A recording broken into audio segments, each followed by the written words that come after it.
YouTuber Ranveer Allahbadia के मसले पर आज सुप्रीम कोर्ट में एक महत्वपूर्ण सुनवाई हुई। जिस तरह से इस मामले में उनके वकील के द्वारा एक याचिका दायर की गई थी कि रणवीर के खिलाफ कई अलग अलग राज्यों में कई मामले दर्ज हैं, तो उन्हें एक ही जगह पे कंक्लूड किया जाए, उसके बाद इस मामले में तफ्तीश का दायरा आगे बढ़ा जाए। तो इस मामले पर सुप्रीम कोर्ट के द्वारा जब सुनवाई हुई, तो इस मामले में जब कोर्ट के द्वारा आज कई सख्त जो टिप्पणी जो है वो आज देखने को मिला है, लेकिन इस मामले पर एक थोड़ी सी राहत जरूर मिली है। सुप्रीम कोर्ट ने कहा कि संबंधित एपिसोड का पर अब कोई भी एफआईआर आगे दर्ज नहीं की जाएगी। याचिकाकर्ता को यह छूट है कि महाराष्ट्र और असम पुलिस को वह धमकी देने और मिलने के मामले पर जांच के दौरान में सुरक्षा की मांग कर सकता है।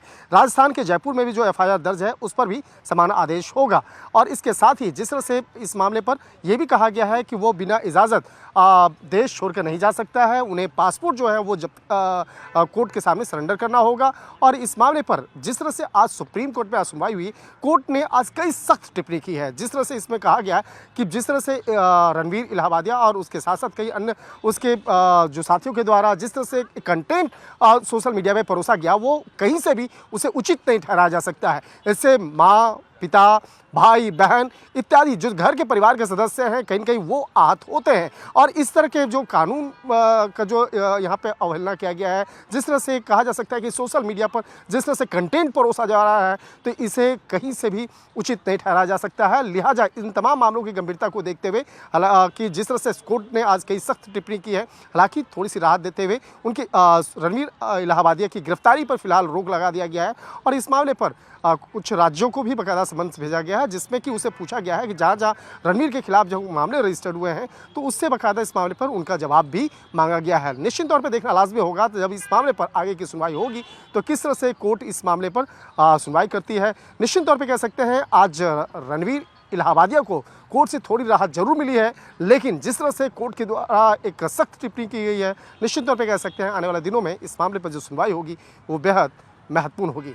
यूट्यूबर रणवीर इलाहाबादिया के मसले पर आज सुप्रीम कोर्ट में एक महत्वपूर्ण सुनवाई हुई। जिस तरह से इस मामले में उनके वकील के द्वारा एक याचिका दायर की गई थी कि रणवीर के खिलाफ कई अलग अलग राज्यों में कई मामले दर्ज हैं, तो उन्हें एक ही जगह पे कंक्लूड किया जाए, उसके बाद इस मामले में तफ्तीश का दायरा आगे बढ़ा जाए। तो इस मामले पर सुप्रीम कोर्ट के द्वारा जब सुनवाई हुई, तो इस मामले में जब कोर्ट के द्वारा आज कई सख्त जो टिप्पणी जो है वो आज देखने को मिला है, लेकिन इस मामले पर एक थोड़ी सी राहत जरूर मिली है। सुप्रीम कोर्ट ने कहा कि संबंधित एपिसोड का पर अब कोई भी एफआईआर आगे दर्ज नहीं की जाएगी। याचिकाकर्ता को यह छूट है कि महाराष्ट्र और असम पुलिस को वह धमकी देने और मिलने के मामले पर जांच के दौरान में सुरक्षा की मांग कर सकता है।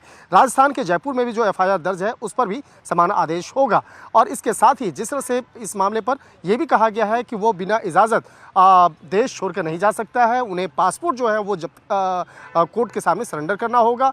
और इस मामले पर जिस तरह से आज सुप्रीम कोर्ट में सुनवाई हुई, कोर्ट ने आज कई सख्त टिप्पणी की है। जिस तरह से इसमें कहा गया है कि जिस तरह से रणवीर इलाहाबादिया और उसके साथ साथ कई अन्य उसके जो साथियों के द्वारा जिस तरह से कंटेंट सोशल मीडिया में परोसा गया, वो कहीं से भी उसे उचित नहीं ठहराया जा सकता है। इससे माँ, पिता, भाई, बहन इत्यादि जो घर के परिवार के सदस्य हैं, कहीं न कहीं वो आहत होते हैं। और इस तरह के जो कानून का जो यहाँ पे अवहेलना किया गया है, जिस तरह से कहा जा सकता है कि सोशल मीडिया पर जिस तरह से कंटेंट परोसा जा रहा है, तो इसे कहीं से भी उचित नहीं ठहराया जा सकता है। लिहाजा इन तमाम मामलों की गंभीरता को देखते हुए हालांकि जिस तरह से कोर्ट ने आज कई सख्त टिप्पणी की है, हालांकि थोड़ी सी राहत देते हुए उनके रणवीर इलाहाबादिया की गिरफ्तारी पर फिलहाल रोक लगा दिया गया है।